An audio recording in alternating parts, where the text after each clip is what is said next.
Well, I thought that while I was waiting for the dog to come in, that I would just tell you another story about Ida, my grandmother.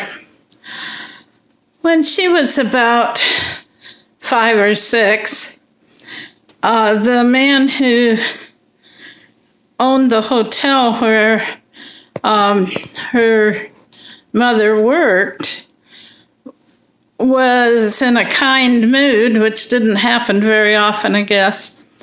And he's let them borrow a wagon and take some of the food that was left over from the hotel and go have a picnic. So Les, who was her older brother, hitched up the horses and they all piled into the wagon with food and everything, and they started down the road that went by the Kalamazoo River. Now, they happened upon a piece of land that had a nice field to it and seemed like a good place for a picnic. And on the one side was the road, and on the other side of this little piece of land was a bunch of bushes. And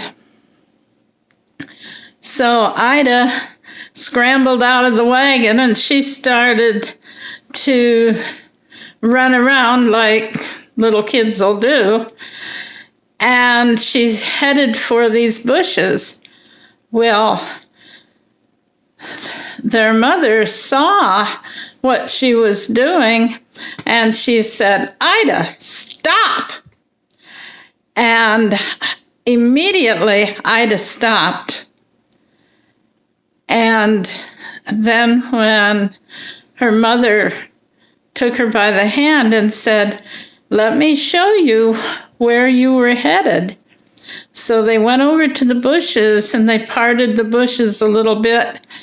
And there was about a 15 to 20 foot drop off to the Kalamazoo River. And if Ida had been like some children I know,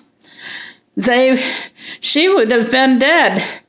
And then there would be no me, no Emma and Peter and Johnny.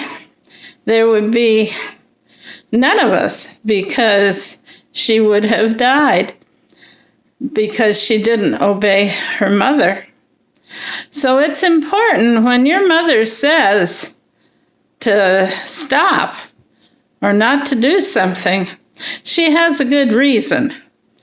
And your life might depend on it, just like Ida's life depended on obeying immediately. Good night.